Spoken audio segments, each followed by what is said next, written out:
আমার নাম জেবানিকা, আমি নবাব ফয়জুন্নেসা ও বরগুনা চতুর্থ উচ্চ বিদ্যালয়ের সপ্তম শ্রেণী ক শাখার একজন শিক্ষার্থী। আজকে আমাদের বিষয় ডিজিটাল প্রযুক্তি, বিষয় শিক্ষক পলাশ স্যার। এখন আমরা সাইবার অপরাধ নিয়ে একটি দলীয় নাটক উপস্থাপন করব।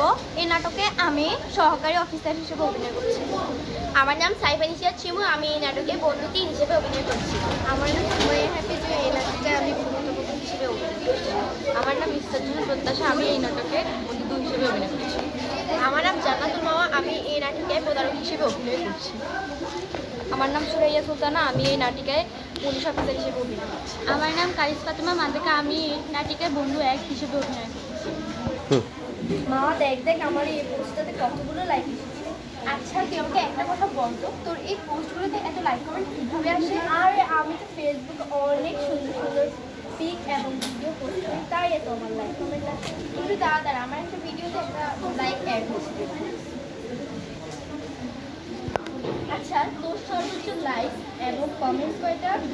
সর্বোচ্চ লাইক 5টা এবং কমেন্ট 7টা। মাত্র লাইক 5টা আর কমেন্ট 7টা? এখন তো তুই হাসছিস, পরে দেখবি আমি কি করি। আরে হ্যাপি, তুই কি করছিস? আরে দোস্ত, কি করবো আর বলতো, আমি ফেসবুকে পিক করছি। আরে তোর কিছু গোপন ছবি তো ভাইরাল হয়ে গেছে।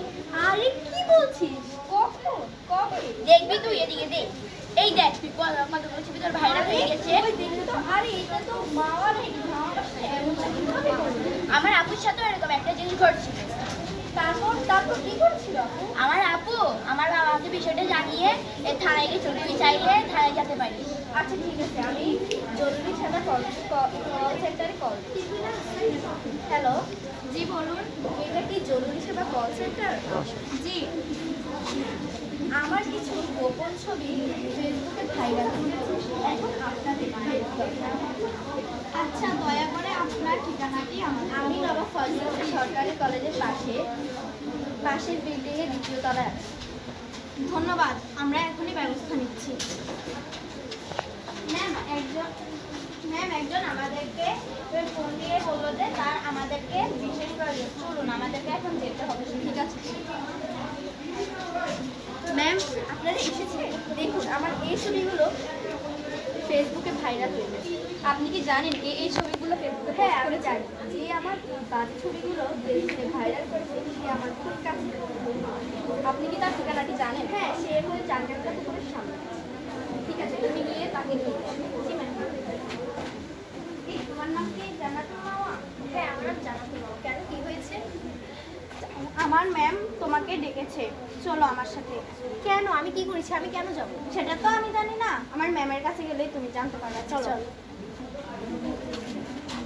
আপনি হ্যাপির গোপন ছবিগুলো ফেসবুকে পোস্ট করেছেন? আপনার কাছে কোনো প্রমাণ আছে যে আমি এই ছবিগুলো পোস্ট করেছি? আপনার ফোনটি দেখান। কেন আমি আমার ফোনটি আপনাকে দেবো? ভালো ভালো বলছি, ফোনটি দিয়ে দিন, নাহলে কিন্তু আমি ব্যবস্থা নিতে বাধ্য হব। ধরুন, এই যে আপনি হ্যাপির এই ছবিগুলো ফেসবুকে পোস্ট করেছেন। কেন করেছেন আপনি এই কাজটি? কারণ ও আমাকে নিয়ে অনেক হাসাহাসি করেছিল, তাই জন্য আমি রাগের মাথায় এগুলো পোস্ট করে দিয়েছি। ও হাসাহাসি করবে তাই আপনি এই কাজটি করবেন? যান, ওর কাছে ক্ষমা চান। সরি রে বন্ধু, ক্ষমা করে দে, আমি রাগের মাথায় এই কাজটা করি। ঠিক আছে, এবারের মতো তোকে আমি ক্ষমা করবো। নেক্সট বার থেকে কারোর সাথে এমন নেক্সট বার করলেই তো তুই ক্ষমা করবি, তাই না? ধন্যবাদ সবাইকে।